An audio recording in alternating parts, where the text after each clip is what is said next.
Okay, now let's go to the next one. I'm going to go share and we're going to see what we want to pick up here.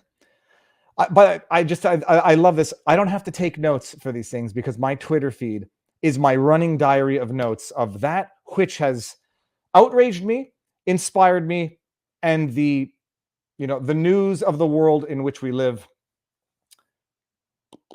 Do we do this one? Oh, I closed that. See, I'm an idiot because now, okay, I'm going to go share with this one. I think this was the one I was at before. Yeah, so I'll back up now. Let's go to Facebook.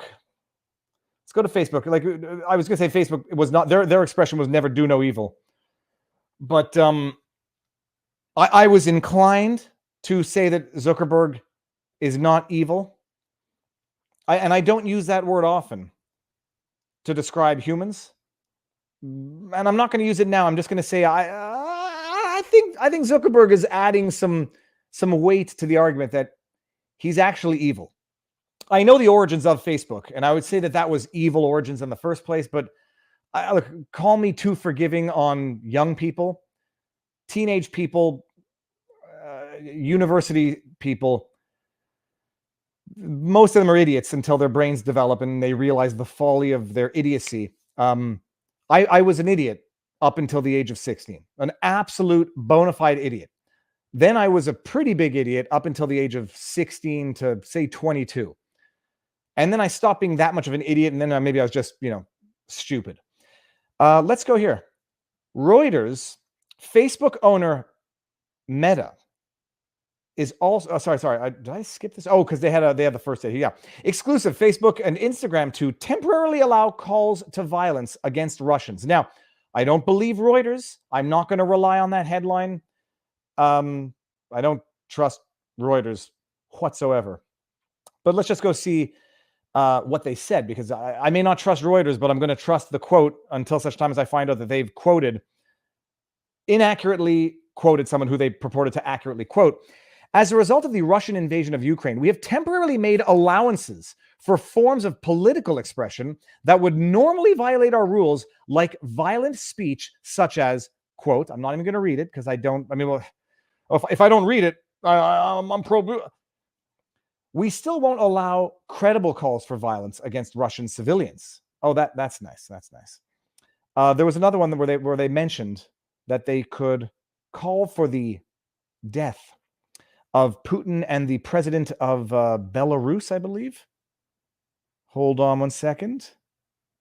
Let me just go see if I can find this. Oh yeah, the social media company also said, the social media company is also temporarily allowing some posts that call for the death to Russian President Vladimir Putin or Belarusian President Alexander Lukashenko, according to internal emails to its content moderators.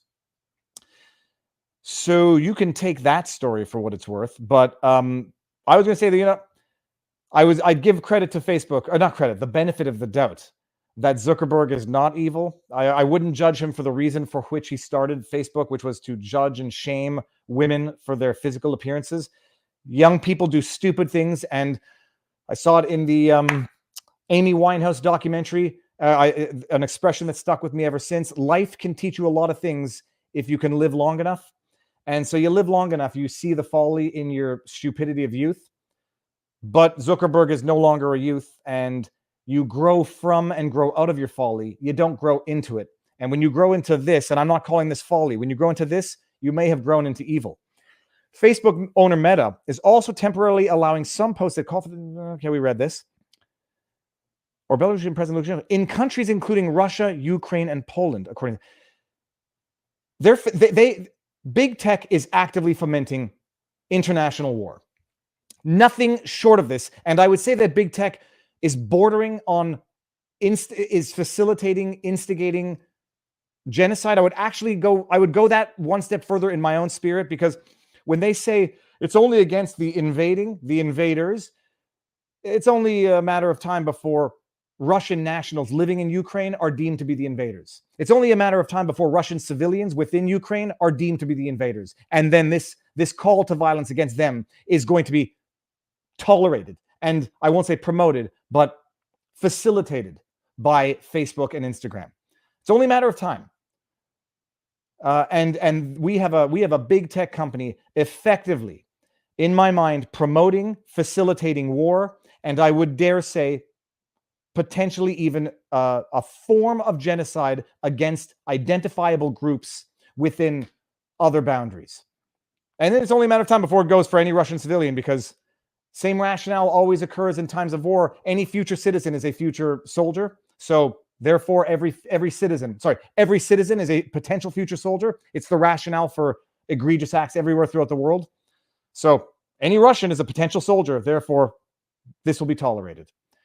I was gonna put out a tweet. I'm very neurotic about cosmic juju, like karma. I don't want to put out bad vibes in the world, or even the idea.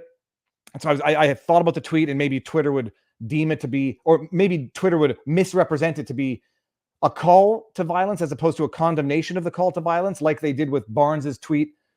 Is this what we want to go to World War III over? I was going to say, like, this is great.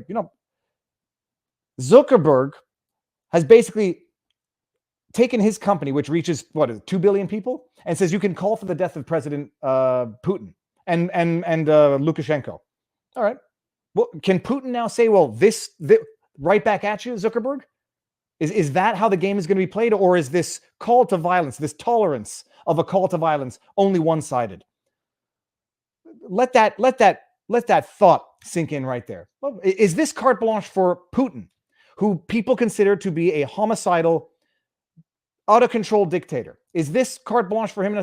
Okay, we'll hey, right back at you, Facebook, right back at you, Zuckerberg. We will temporarily tolerate similar calls for similar acts against the correlative individual on the other side of the debate. That was one thought that I had. The other thought that I had was Section 230 immunity. It immunizes. There's two aspects to the immunity under Section 230 that are often confounded. But bottom line, the platforms are not deemed to be publishers for content put up there by third parties. Part of me is asking the question now, if they knowingly tolerate what is knowingly illegal, specific calls to violence against specific individuals or specific identifiable groups of individuals, are they not knowingly, confirmed by mainstream media now, tolerating, allowing, and I dare say even encouraging illegal activities on their platforms, such that they might actually lose the benefit of any immunity that Section 230 Communications Decency Act ever gave them? Someone in response to that tweet said, what did they say?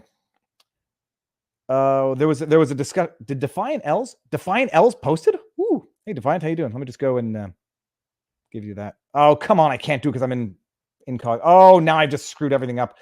All right, we're gonna bring that out, and then we'll get some chats. But so part of me is wondering, have they just basically publicly stated we are going to knowingly allow illegal content on our platform as a matter of policy that we have accepted and ordered, dictated, advised to our moderators? Endorsing is the word. You're right. Thank you. Absolutely.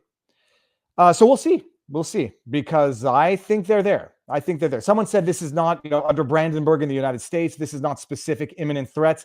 Well, first of all, I disagree in the sense that Brandenburg said, death to an aggregate group was tolerable because it wasn't specific or identifiable. It wasn't immediate. When you say death to an aggregate group, let's just say that argument might fly with invading Russian soldiers. Identifiable individuals by name, I don't know that would not have been found to be problematic even under Brandenburg. Death to a specific individual, I'm not sure. But like I said in my tweet, I'm not a constitutional specialist in the United States. I know what I think I understand of Brandenburg, and it was they were chanting death to an identifiable group, but no specific individual, and the court said it's not imminent, it's not specific enough. To be fair, U.S. has always held Russia as its enemy. Go back to watch Arnold Schwarzenegger movies. Two countries that have two groups, I guess, that have always been enemies of the states in lore. Middle Eastern countries and Russia. In every movie going back to the 80s and even earlier. Oh, well, Russia way back earlier, but then the Middle East filled the shoes of Russia for a little while. To be fair, U.S. has always had it. So it makes sense to have black sites, intelligence operations, and research facilities in closest, safest proximity to said enemy. It's only logical. There's no question it's only logical. If it's only logical, What is only logical from that enemy when they find out that you have weapons of mass destruction facilities in close proximity to their nation? I agree. I understand the rationale. The U.S. sees Russia as an existential threat, and it has for 50 years. I'm sure the feeling is mutual. And so what do you think when your existential threat is placing existential threats of weaponry, closer than some islands are to mainland United States? Do you think there is any hope bridging the societal divide when sane people who scream follow the science regarding masks and vaxes, but are now aggressively insistent on their own science? This too shall pass? Dude, I leave the white pilling for Barnes. My only white pill response is always going to be this too shall pass.